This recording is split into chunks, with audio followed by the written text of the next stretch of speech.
His name was Monchi. Episode 6, the guest, Anthony DeJesus. Welcome, brother. Thank you. Thank you.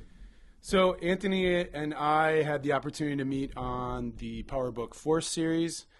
He played one of our lovely bad guys. And we were able to connect a little bit about our love of storytelling.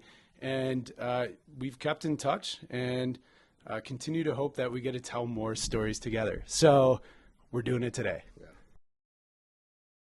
Anthony, how did you get started in acting? Interesting story. I started off in music.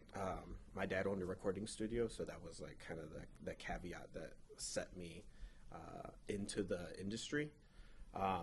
Nothing came from that. So I did a little modeling on the side, like in college and stuff. But again, nothing came from that. So I was like, let me try acting. Like that was like the final frontier of the trifecta of the industry, because you got, as a performer, you got music, you got modeling, then you got acting.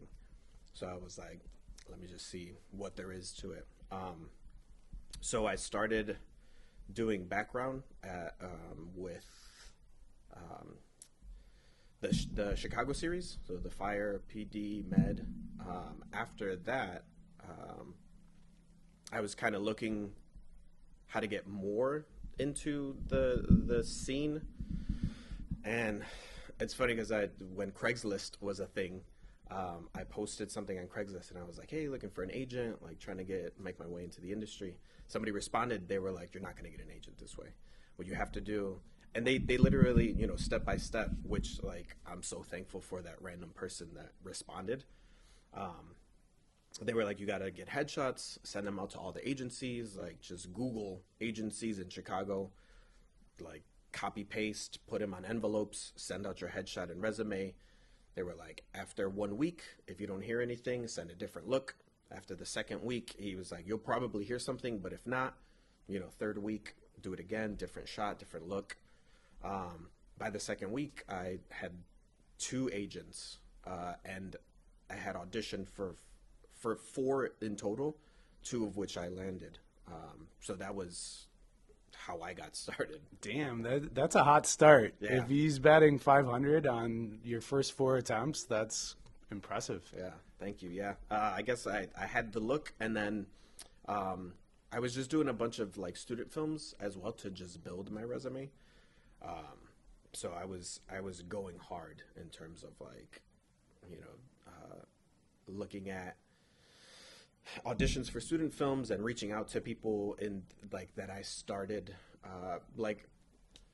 There was one director he was doing like 3 student films, like within a week. So I was like, I'm open if you want. He's like, yeah. He's like, I'll take you.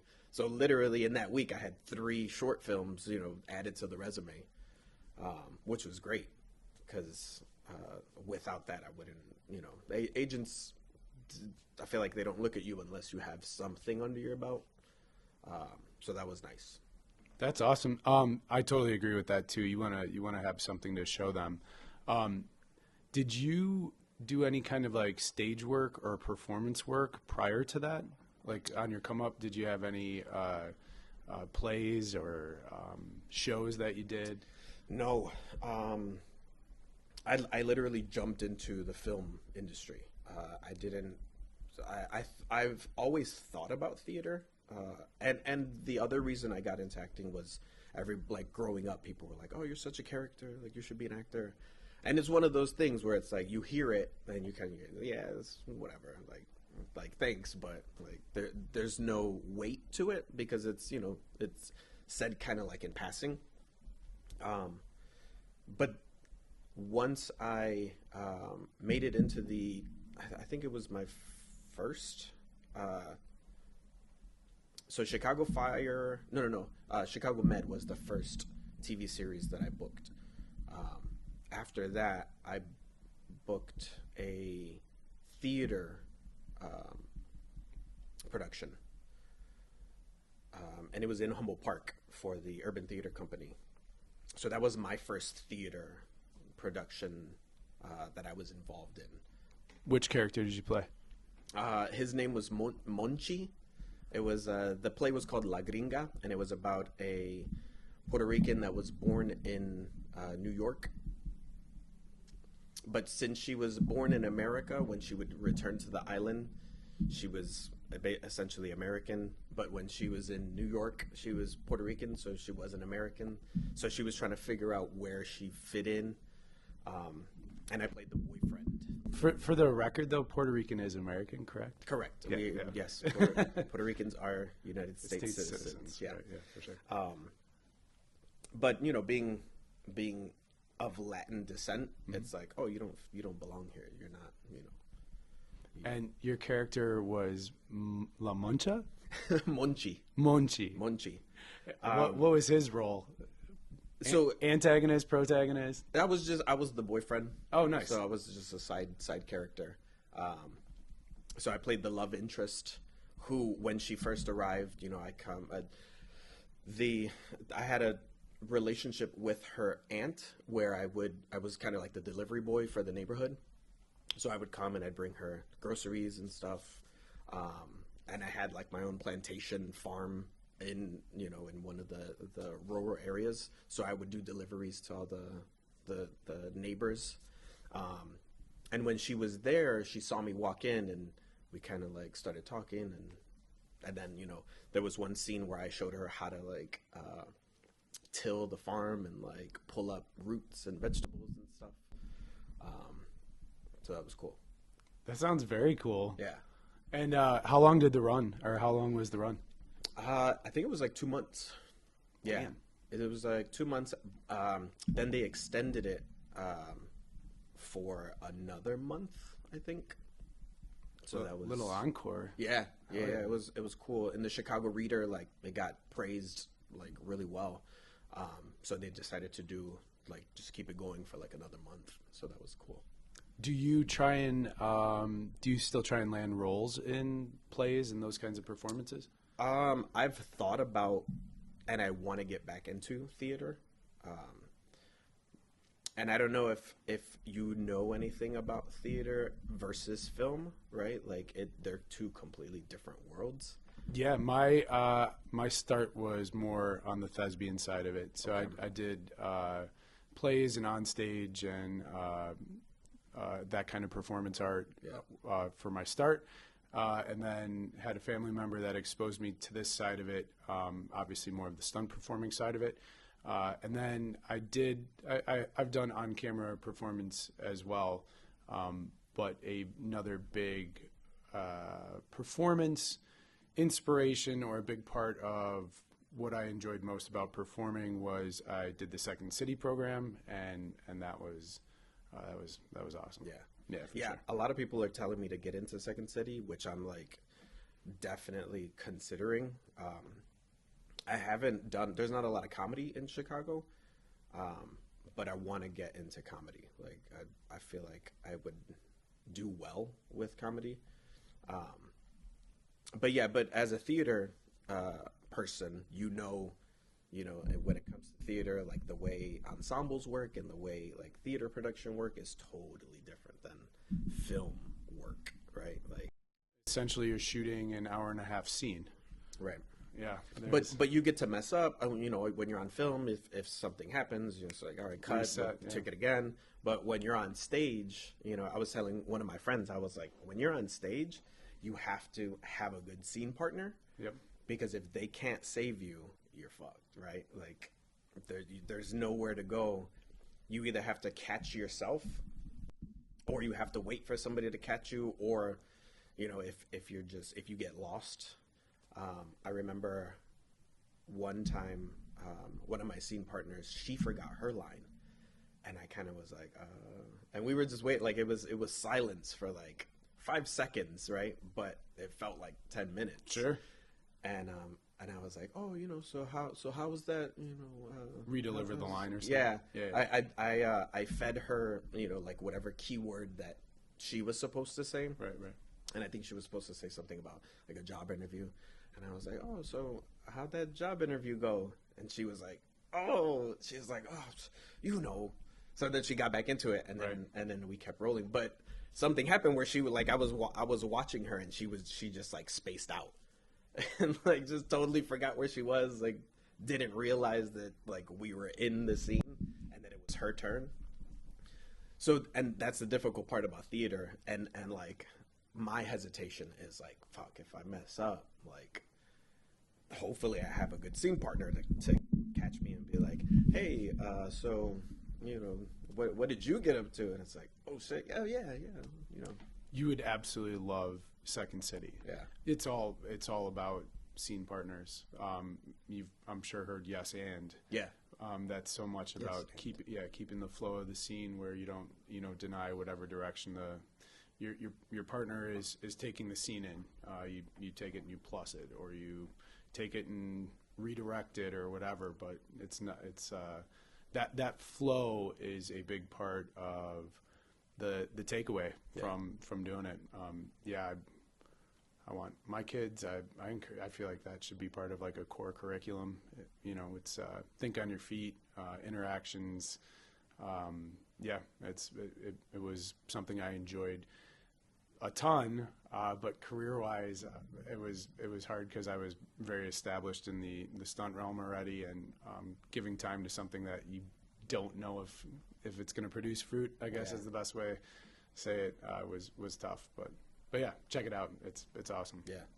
Yeah. So one of your latest roles was on Force.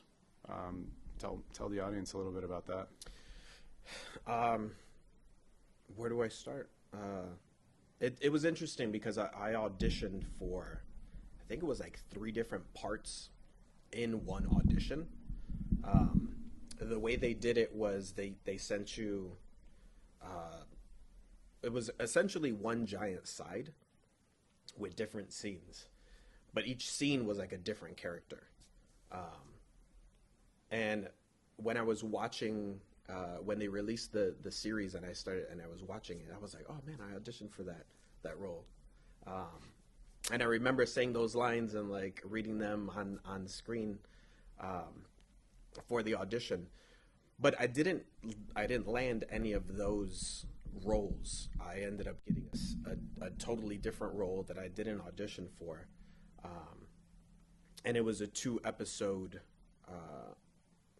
piece that I booked, and I was like super surprised. I didn't have any lines in the first episode, but then the second episode it was a lot heavier. So I thought that was interesting. That never happened to me before, where I auditioned for like a specific role, but then get just a totally different part. Because of all the other shows that I've booked, it was always whatever character that I was auditioning for. Sure. Yeah. Yeah, I definitely feel, with the Force playbook, there's a lot of turnover on characters. So I'm sure they're like, oh, that doesn't fit, but we can definitely still find a way to kill you. Yeah. Yeah, which was pretty amazing. Just the fact, the work that you were doing, and that we were doing together for that scene, that final scene where, I get run over by a truck. Just all that, and then fighting with Joseph on camera, that was surreal. Having a scene with the lead of a show like that takes precedent over like any other show that I've done thus far, right? Like I've never been in front of a lead doing work, right? So that was cool, and then being able to fight with him, right? And then supervising that and like directing like how to throw my head back and like what punches we're gonna do. So that was pretty fucking cool. So yeah, that was suffice it to say an amazing time period of my life. That was awesome.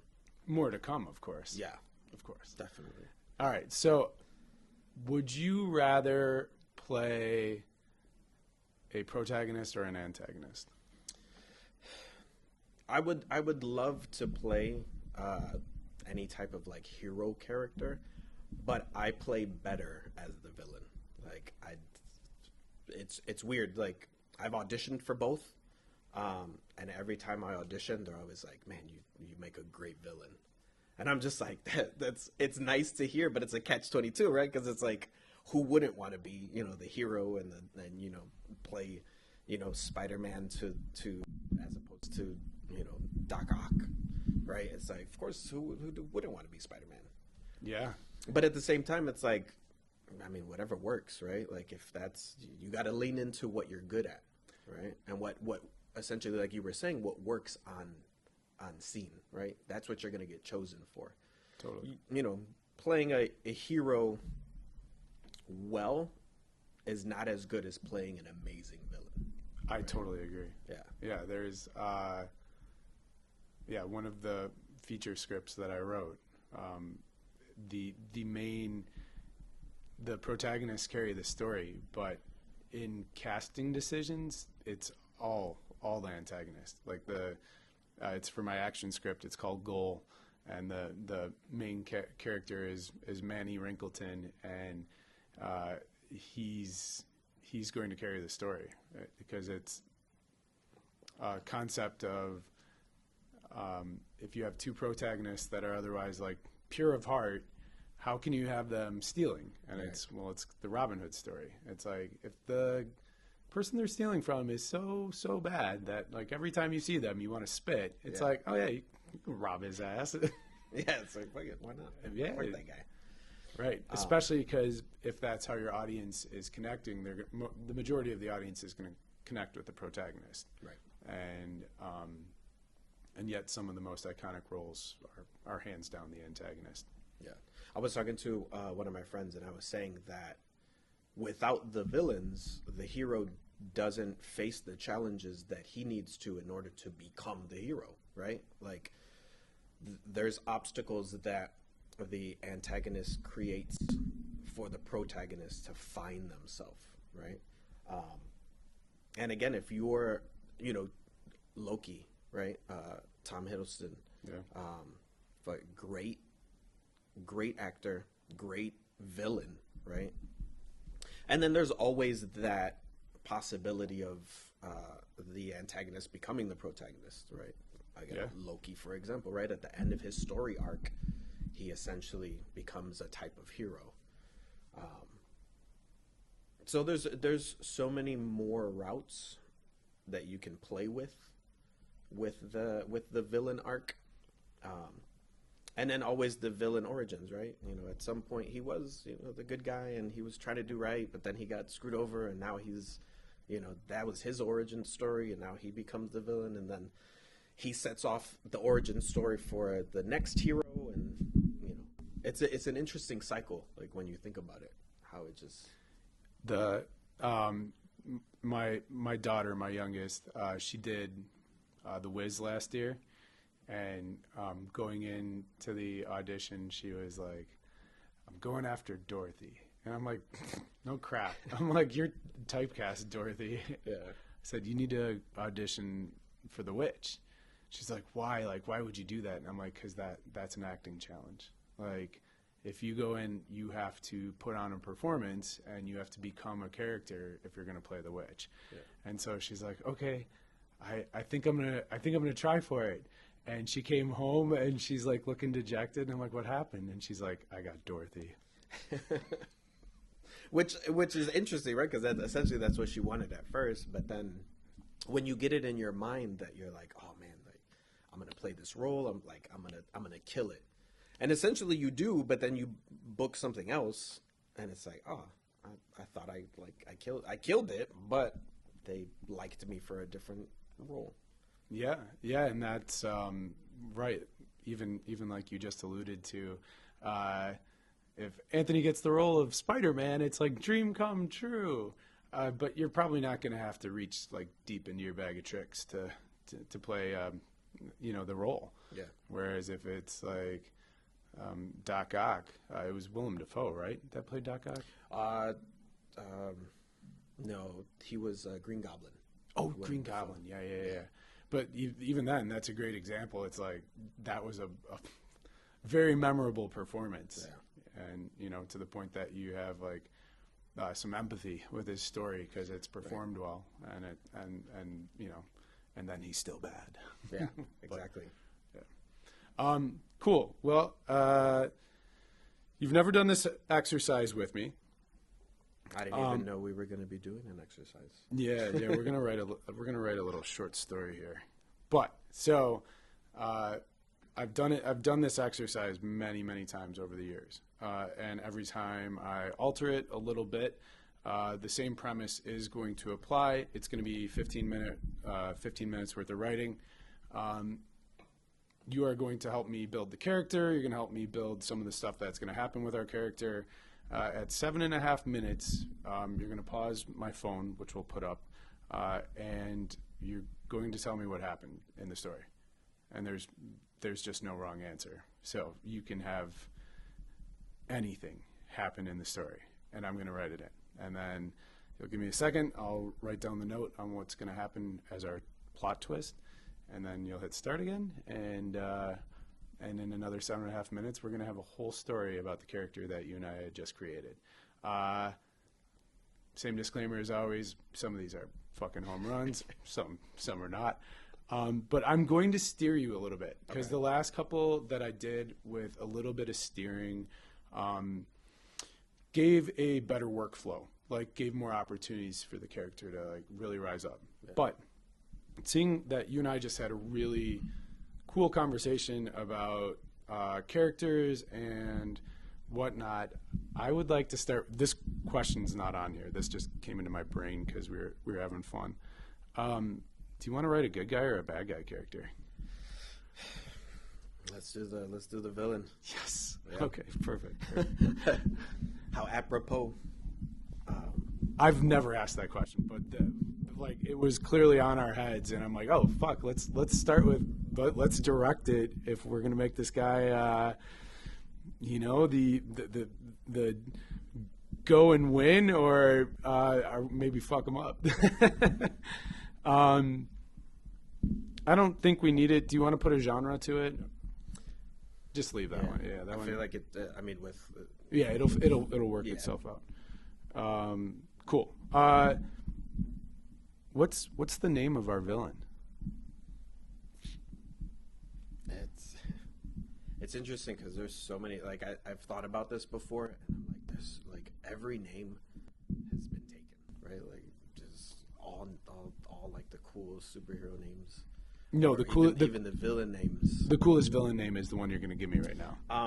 I've always had a character that I kind of did some research. Psychosis is not a name that's taken. I think I'm spelling this right. Psychosis. Yeah, that sounds about right. Psychosis. That's clearly the villain name. Do you want to give him his that's the alter ego? Do you want to give him a character name as well? No pressure. We can just go with Psychosis if you want. Yeah, I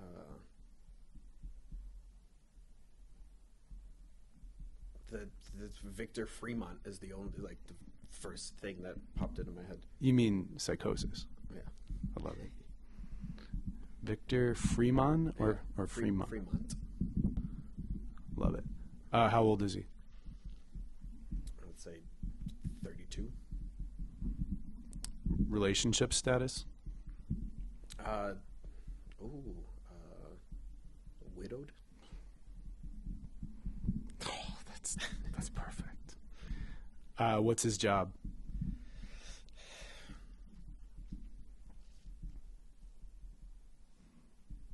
It's hard because I don't want to do cliche, right? Like things that come to mind are like cliche. In the sense of, yeah, but that's fine. You can have the cliche. This is gonna have its own twists and turns. Yeah.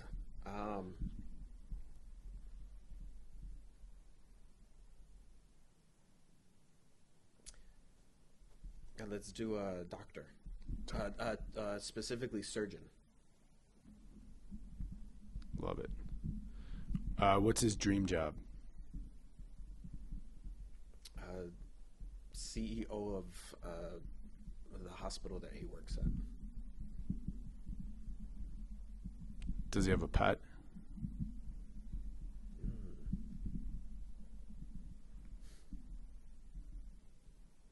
Let's do a pet rat. Fuck yeah. Does the rat have a name? Cool.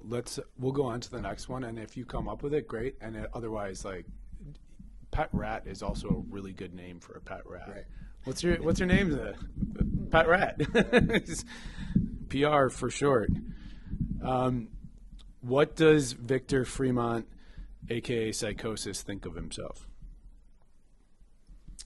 He has a savior complex as a doctor, right? You know, the whole savior / God complex. But it's a what is it, like a veil? It's a smoke screen for his inner machinations of not being able to like he feels inside that he's not good enough, right? So he struggles with that internal what's the word I'm looking for, like Self-worth, like finding his self-worth. Yeah, just has a low self-esteem, low, despite how successful he is, right? It's one of those things where. Oh yeah, that's good. I like that. What do other people think of him? Let's say the people that know him love him. The people that are, what is it, like first impressions are always terrible. He just gives off that arrogant, conceited aura. But then when they get to know him, it's like, oh, he's a pretty cool dude. Sweet. Favorite quote or saying?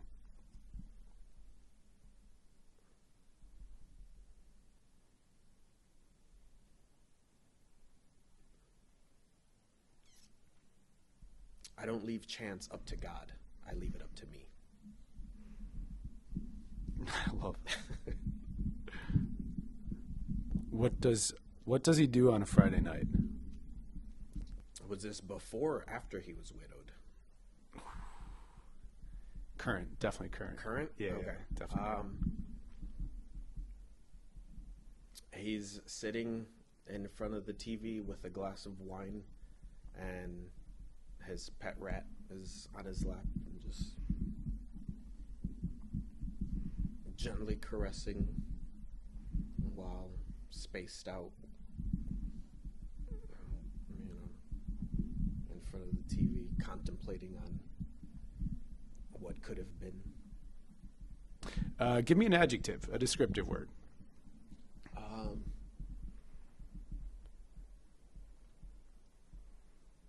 Vibrant. All right, and now free flow word association. None of it has to matter. Vibrant. Fluorescent. 4 more. Stalwart.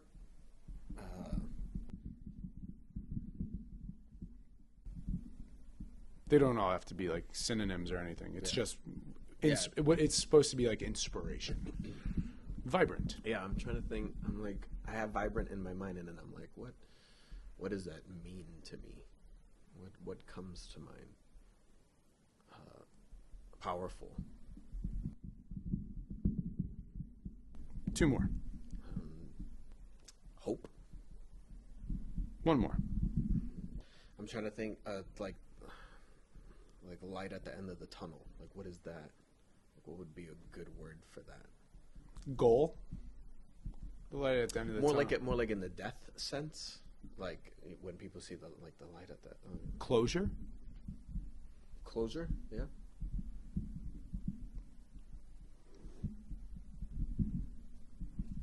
All right. A noun, a person, place, or thing. Cloud. All right, and 5 words. Cloud. Lightning, gloomy, silver lining, hyphenated to make it one word. Serene. One more. Shadow.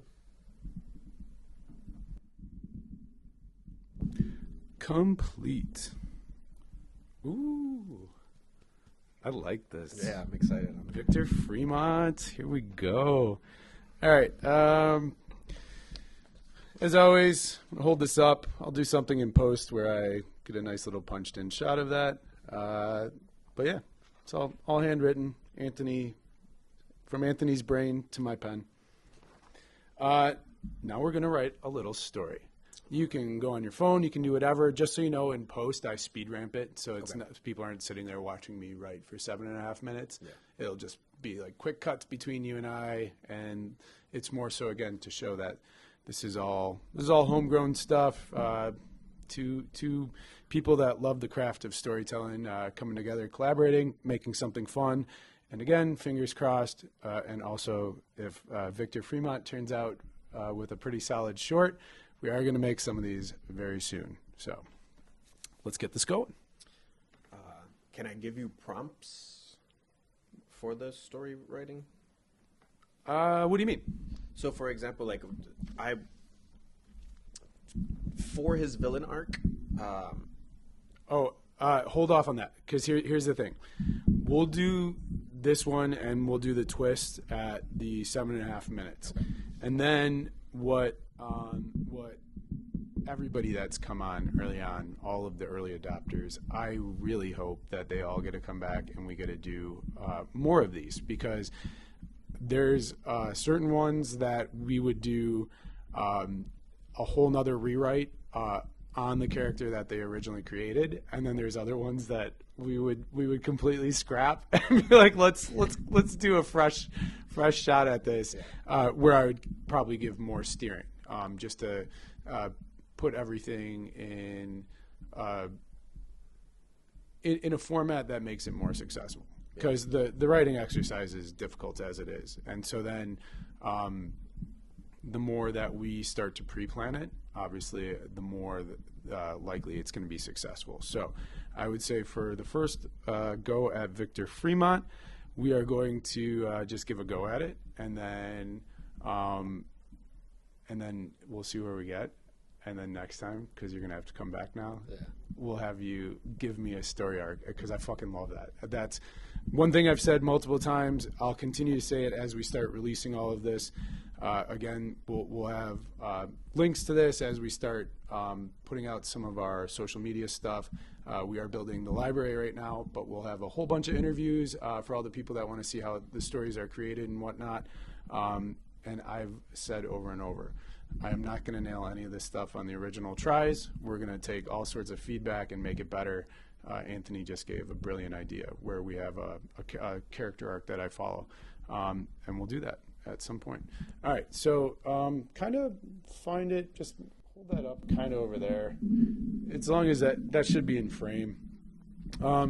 So you'll just give me a countdown. Like, my screen will go off at some point, but if you tap it, it'll still be down there, and it'll just, like I said, right around 7.5 minutes. Just give me like, hey, it's gonna end.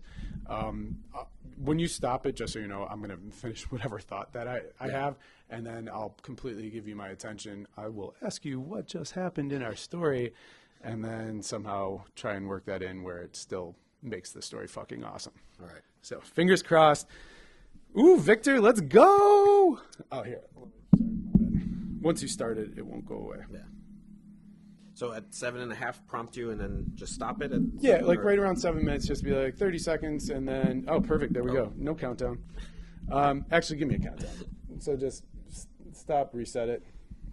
Give me a 3, 2, 1, just so I can, because I have to, I was talking the whole time, so I'm building a world real quick. Yeah.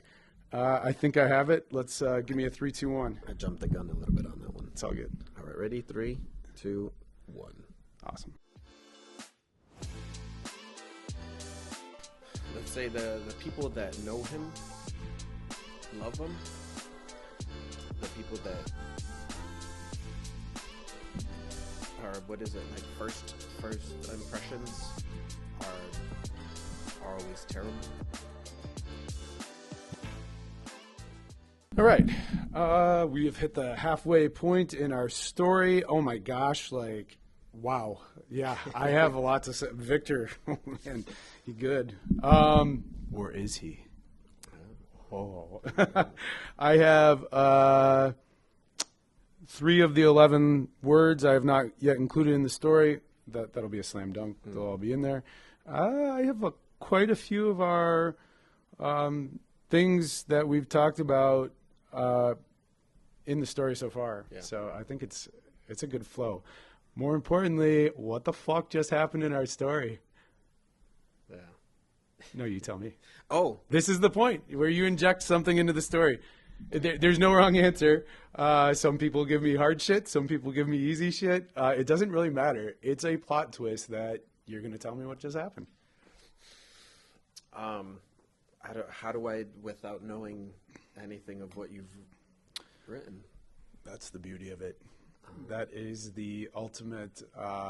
That's the ultimate injection of your will into the story, okay. And then sometimes it flows. Sometimes my boy Gavin Brown had a fucking horse like come out of nowhere, yeah. So that one was a little. I'm like, what? Okay. And then some of them are easy, and it doesn't really matter. That's the fun of it. Is that you're not supposed to know who's involved or what's going on. But you did help a lot with creating the character. So what just happened?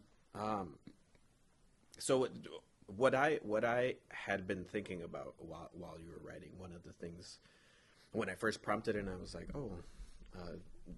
because I wasn't sure if you were going to be taking suggestions while writing, or if it was just going to be straight through. Yeah. So I was like, if there's suggestions, like these are the things popping up in my mind, I'll feed it to you, and then you'll see if it works or not. But so one of the things that was on my mind at the time was how his wife died. Him being a surgeon, in my mind, his wife was also a doctor. She's working on a patient. She gets stabbed in the heart with a scalpel. Patient goes crazy, wakes up from, whatever. Oh, I actually just addressed how she died. Yeah? Yeah, that's interesting, though. I literally just, I just addressed that. So, continue. Okay, so my idea was she ends up on his surgery table, and he can't save her, right? That part actually did happen. Yeah. Damn. Let's see. Do you want you want to change what the twist is? Otherwise, I can write that in, but it's going to be like a little like it's going to have to be more of like a recounting, like it actually was this, which I can do. So I can do that. Let's do that. It'll actually. It might play really well into what I had going on. What I'm thinking is the psychosis part. He believes one thing, but in reality, it's a different thing. Oh, that's kind of cool, right? So So, wife was stabbed with scalpel. This is cool, actually, because this has that, like I said, we're not going to change it. We're going to do that.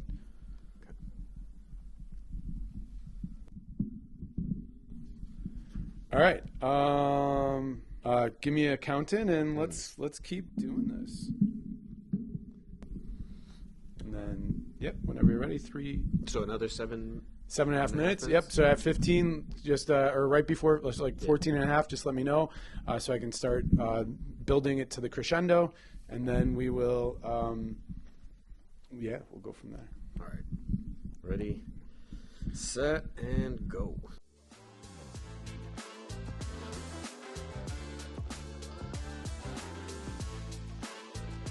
What's cool is that this can play out in any genre. Like it can be a thriller, it can be a horror, it can be superhero, it can be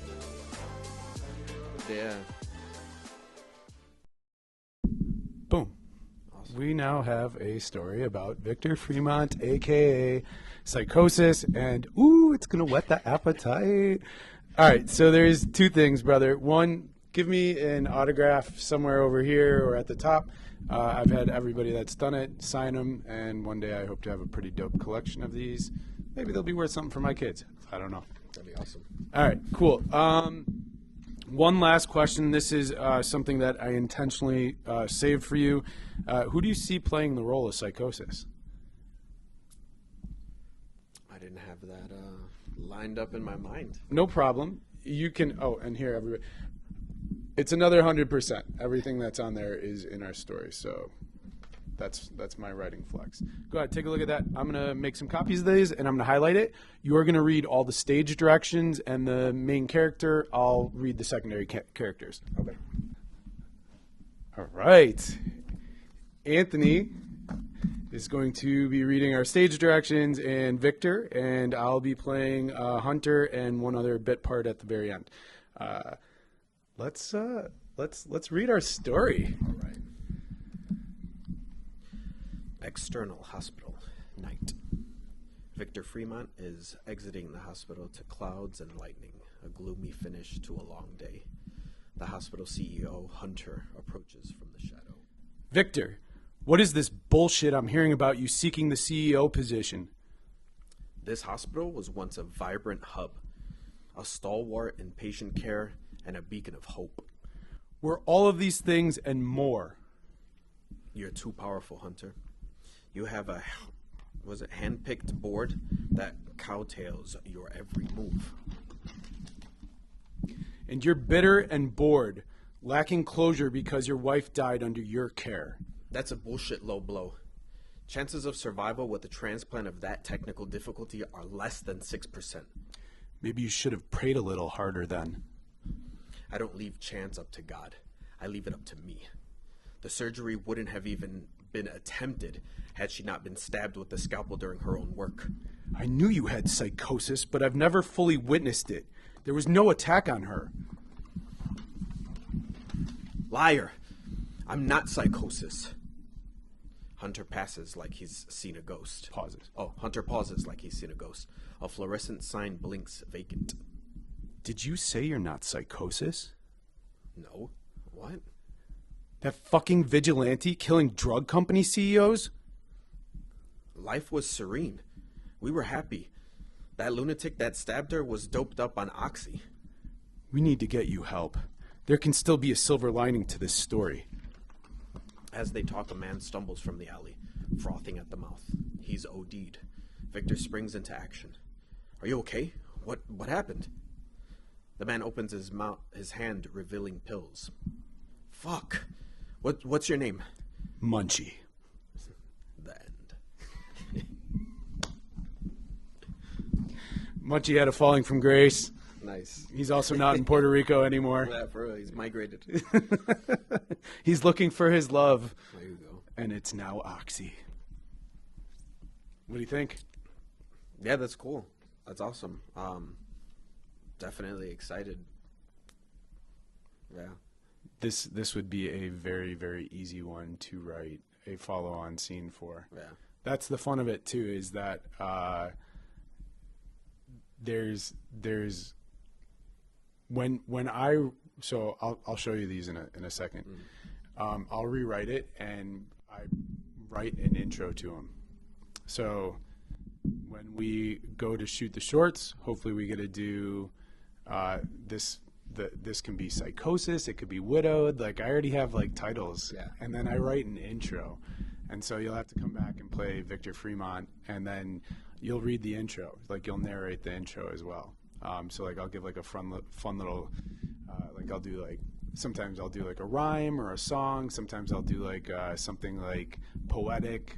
Sometimes it's just a moral of the story. But I'll put something as the intro into it, and then we'd get to see Victor and Hunter have their little duel, which told us the only thing. Shit, I said 100%.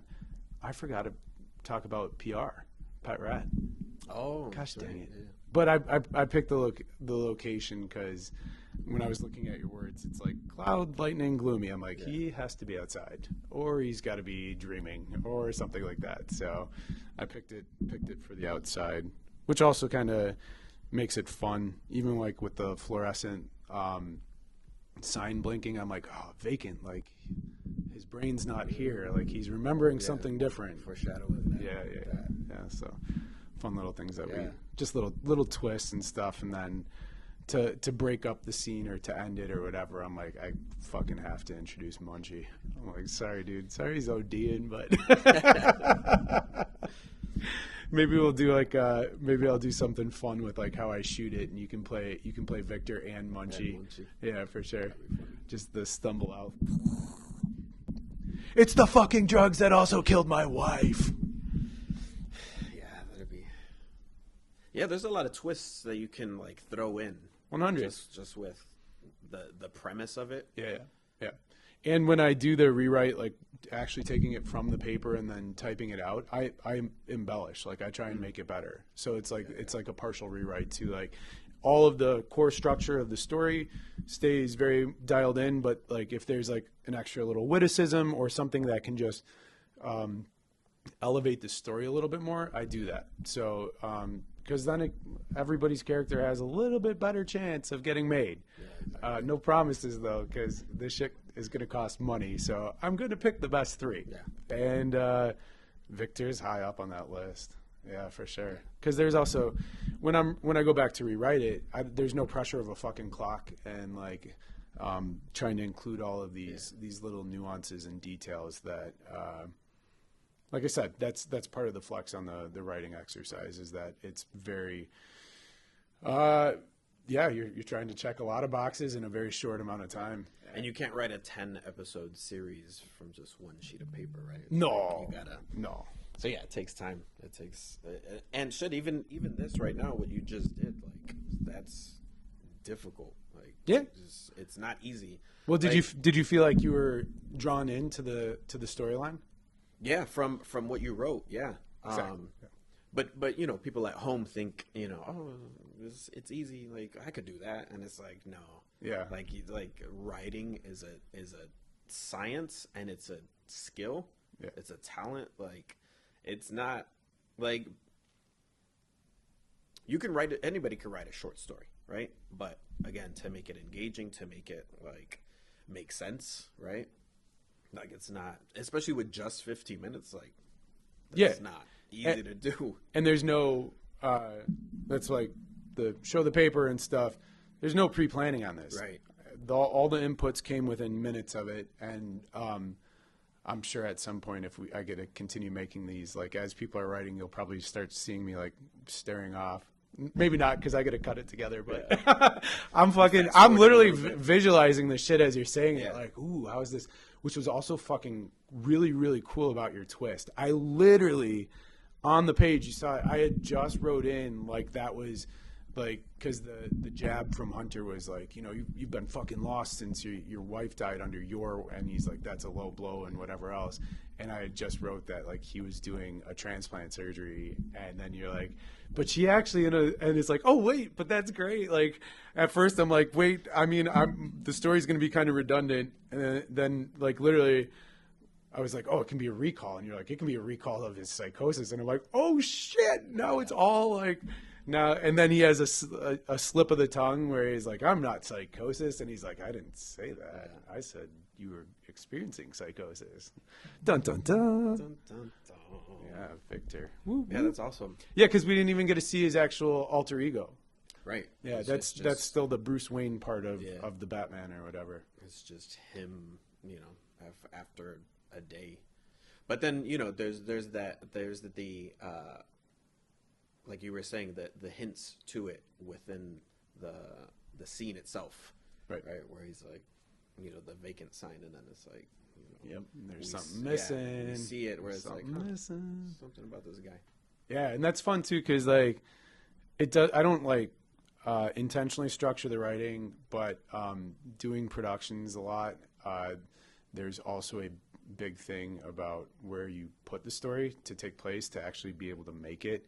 Like if it's like you're inside of a vibrant bumping club, it's like, do you know how many extras you need? Or like you'd have to guerrilla shoot it all to make that like really have that kind of life or whatever. Yeah, a lot of B-roll. Yeah. Whereas this, I'm like, he exited the hospital. You don't even have to see the hospital. You can shoot down and you can have him just walking downstairs. Yeah. And then all of a sudden Hunter emerges from the shadows, and the only thing you just place like a vacant sign that you can just pan down, and it's like, oh, it's like a vacant hotel or motel or sex joint or something. Who knows? Whatever. It's one of those. Seedy joints. Yeah. Fuck yeah, man. Well, hey, thank you, brother. Yeah, no, thank you. You have a major decision here. Green or white? My favorite color is green. Oh, fuck yeah. Grab it, brother. That's your made you look swag. Awesome, man. Thank you. Last thing before we completely sign out, Anthony, please tell the cameras how they can follow you and find you on the internet and all that good stuff. On the interwebs, you can follow me on Instagram, official_Anthony_DeJesus. I'm not really like on TikTok or I have a YouTube page, Tony Turbo. And yeah, that's and my brilliant kids who are helping me with all of the technicals and all the fun stuff with the social media. They'll link all of Anthony's stuff so that you guys can find it. Thank you so much. Episode 6.